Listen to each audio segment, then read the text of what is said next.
في إطار الخصوصية، اليوم غادي نتكلموا على جيميل.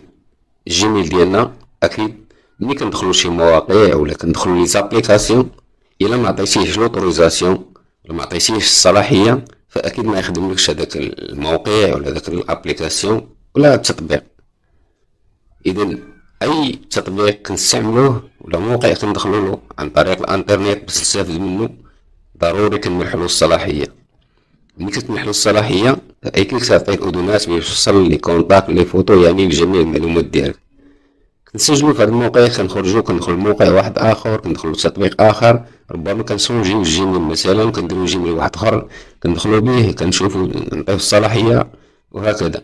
إذا اليوم إن شاء الله غندخلو باش نشوفو كاع لي زابليكاسيون ولا المواقع اللي سجلنا الدخول ليهم وعطيناهم الصلاحية، والطريقة باش يمكننا نديرو تسجيل الخروج منهم، نديكونيكطاو منهم باش ميبقاوش عاطينهمش الصلاحية. تابعوا معنا الفيديو حتى النهاية. قبل ما نبداو في الفيديو نتمنى منكم تشاركوا معنا في هذه القناة، تخليونا تعليق إن شاء الله اللي حفزنا باش نواصلوا أكثر دائما المعلومات اللي مفيدة بطبيعة الحال. نبداو على بركة الله إلى الشرح. كنتوجهوا مباشرة إلى الجيميل ديالنا، كليكيو على الجيميل. من بعد ما كتكليكي على الصورة ديال الجيميل ديالك كيوجهك لهذا الخيار. هنا كاين لاكوي، انفورماسيون، اي دوني.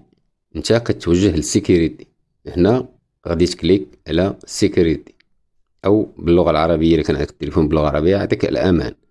كنحاولوا نتوجهوا لاخر خيار او نتوجهوا وكنبحثوا حتى كنوجدوا جيري تو لي زاباراي. هنا جيري تو لي زاباراي يعني اي اباراي ولا اي موقع دخلتي ليه فهو كتسجل منه فود كونيكسيون دي زابليكاسيون اي دي سيرفيس. هنا كاع هادو لي زابليكاسيون اللي دخلتي ليهم وعطيتيهم نتا الصلاحيه.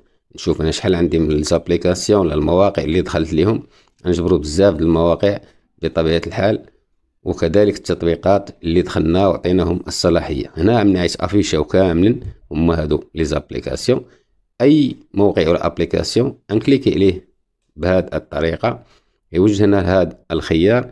من هذا الخيار كتاخذ الخيار الاخير اللي هو سيبريمي تو لي كونيكسيون كوفو افيك كرياتور، يعني اي دوني هنا تمسح. كتكليكي كدير كونفيرمي، وبالتالي كتمكن لك تسجل الخروج من هذا الموقع بكل سهوله. شوفوا مثلا التطبيق الثاني ولا الموقع الثاني، هذا مثلا موقع معروف، تطبيق كذلك غندير كليكي عليه يوجهني لهذا الخيار. من هذا الخيار غناخذ الخيار الاخر اللي هو سيبريمي تو لي كونيكسيون، كتكليكي عليها بهذه الطريقه، وبالتالي كتسجل الخروج من اي موقع ولا التطبيق اللي انت ما بقيتيش خدام به ولا ما بقيتيش محتاجه باش تكون الخصوصيه ديالك في امان. وانا كنصح دائما من الاحسن اي ابليكاسيون سالينا به ولا موقع دخلنا ليه نديكونيكطاو، من نرجع